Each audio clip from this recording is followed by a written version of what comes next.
that really is the $64,000 question. What's going to give and when's it going to give? And none of us really know. I think what will inform us of when it's giving are the prices of the alternatives.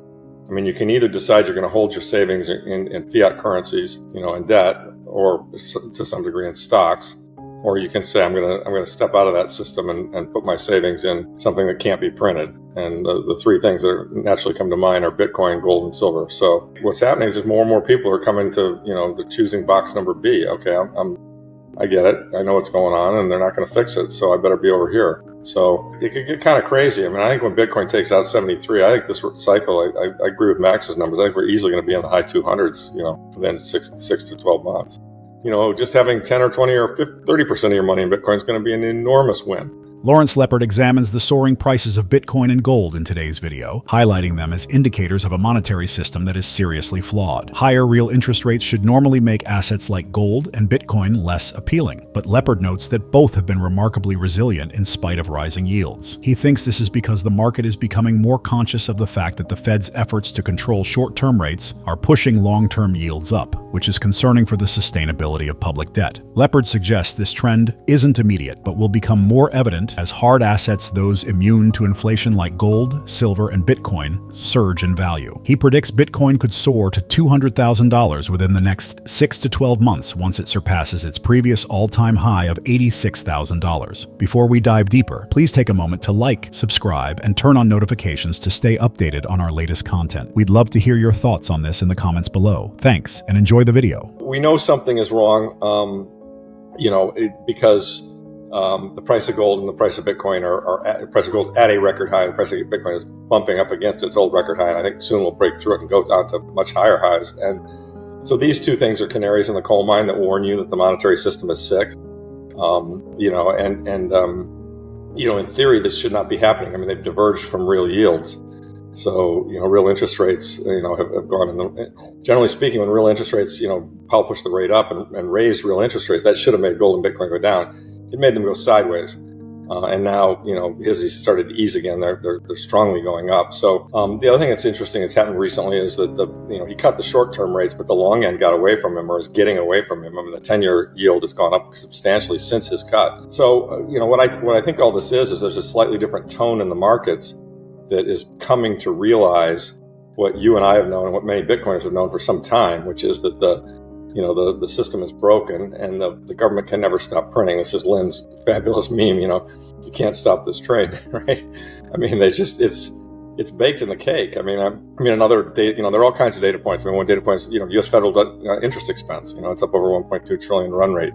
Or, the chart that showed the jump in the U.S. federal debt right after September 30. They closed the quarter and then added between $400 and $500 billion of debt in a matter of a week or two. I mean, it's just everywhere you look, you see signs that things are breaking. And then, you've got extremely smart investment managers like Paul Tudor Jones, who's self-made billionaire through investment management, and saying, look, inflation is the escape valve, or inflation is the way out, and that's why I own gold, commodities, and Bitcoin. And he's no dummy, right? So I think that, but that he wasn't on TV saying that 2 years ago. I mean, he was kind of supporting Bitcoin a couple years ago, and others are saying it. Druckenmiller is saying it.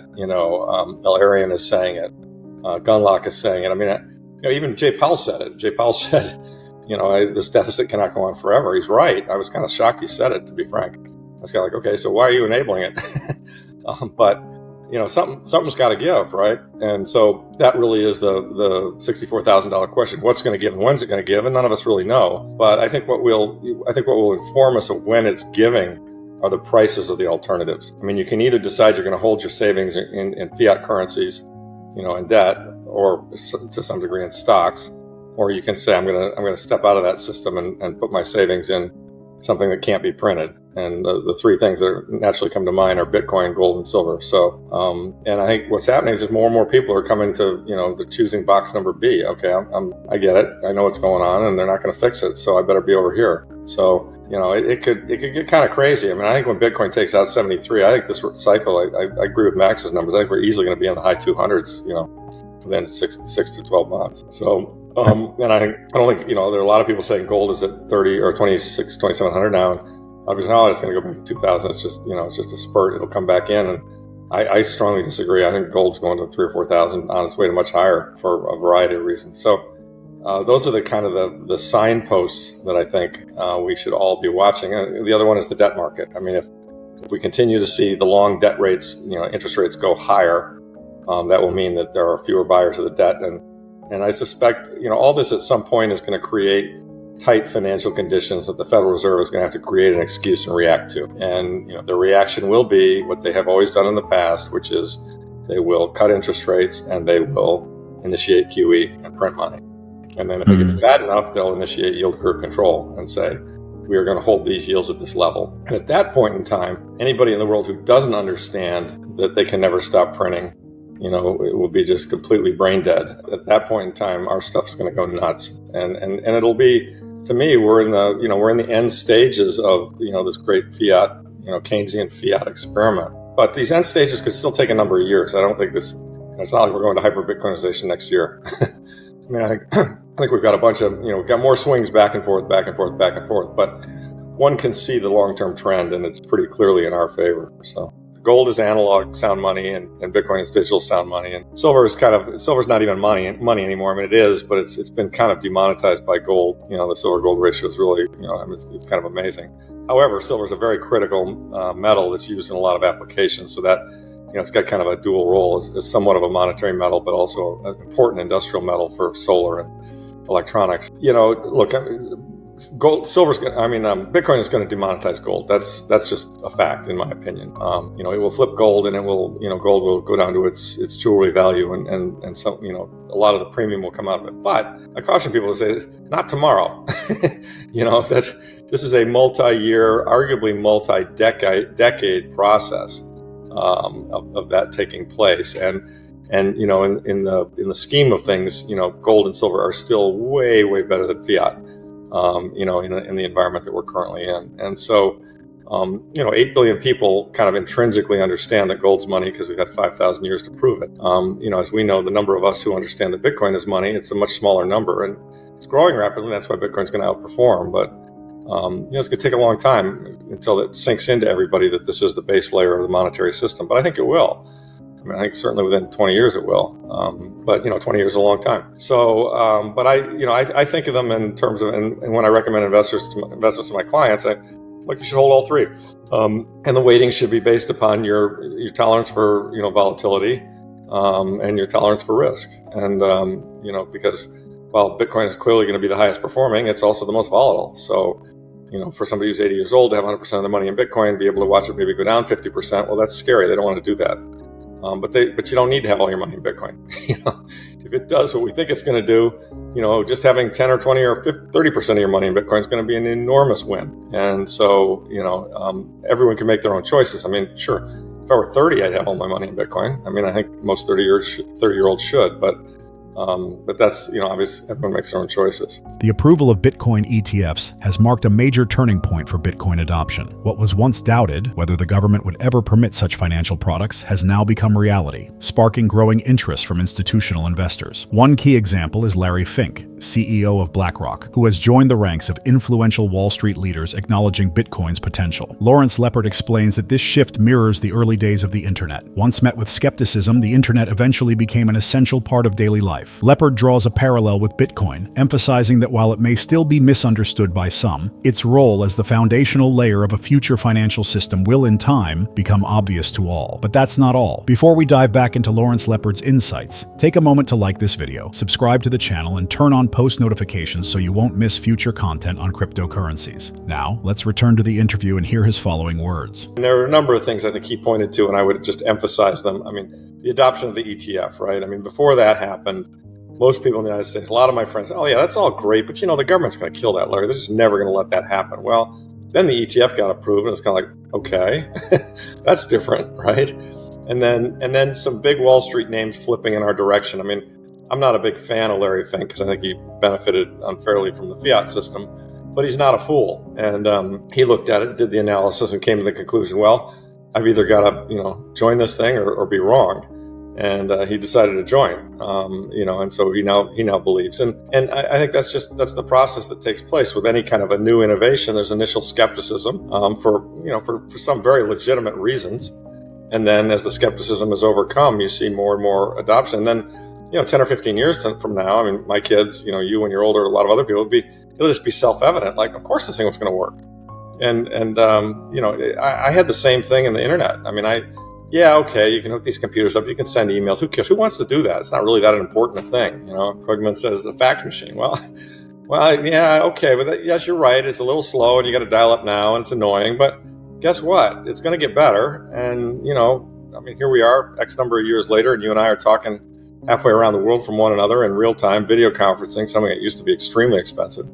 I mean, the implications of the technology and how it's changing our world. I mean, you just can't ignore these things. And to me, this is just the internet 2.0. I mean, and arguably it's even bigger and more important because the internet was dealing with information and communication, which is damn important. But this is dealing with money. This is dealing with a base layer, the thing that we all need. I mean, you can live without the internet. I mean, theoretically, you kind of can't live without money. You can't feed yourself. So it's a big deal, and it's coming. So to me, it's just inevitable. And so the fun part is we get to sit back and we get it, and we get to sit back and kind of enjoy the ride. And then I think our job is to try to save as many people as we can, and to try and help and educate others so that when these changes occur, they're on the right side of them. I mean, I feel really sorry for people that don't understand this, and for people that are trapped in fiat land, because I think that economically they're going to suffer on a relative basis, and they don't need to. If they were to open up their mind and read Safe's book, it's hard once you've actually taken the time to do the analysis. It's very difficult to come to any other conclusion, which is why when I start orange pilling people, I'm just patient, and I'm like, no, I just keep chipping away at it. I've had a lot of people who were very skeptical in the beginning who are now full-fledged Bitcoiners. But it didn't happen in a day. It took time. And that's how it's going to be with society, right? I mean, as I said earlier, it's this tipping point thing. And so back to sailors, this is the gold rush. Yes, I think this is the gold rush. I think we're in the time frame where this goes from just being a fringe crank, group of what they call psychopaths, right? To, oh my God, of course I've got some Bitcoin. Everybody does, don't you? Yeah, that's a good performing asset. It's hedging against the future. I have some of that. And maybe it's not very much. Everyone starts off small, but eventually you come to understand it, and you end up where you are. You have 100% in it. So the revolutionary effect of Bitcoin ETFs and the continuous change in institutional attitude toward Bitcoin are highlighted by Lawrence Lepard. At first, there was a lot of skepticism. Many people thought that a Bitcoin ETF would never be approved by regulatory authorities. The approval, however, has changed the narrative and marked a turning point in the popularity of Bitcoin. Lepard notes how figures like Larry Fink have recognized the potential of Bitcoin despite benefiting from the traditional fiat system. This shift is significant because even those who were skeptical are now forced to reconsider as Bitcoin becomes increasingly accepted in mainstream finance. Lepard likens Bitcoin's journey to the early days of the internet. Back then, many were skeptical of the internet's usefulness, dismissing it as slow and insignificant. Yet, as technology improved, it became an essential part of our daily lives. Similarly, Bitcoin, which is now misunderstood and underestimated, will eventually prove its importance, especially as a secure and decentralized base layer for the financial system. While the internet revolutionized information and communication, Bitcoin's potential lies in transforming money itself, a far more critical aspect of society. As Lawrence Lepard explains, Bitcoin is on a journey from skepticism to widespread acceptance, and we're witnessing the early stages of what could be a historic shift. If you want to stay ahead of these developments, make sure to like this video, subscribe to the channel, and turn on notifications. We're here to keep you informed and prepared for the future.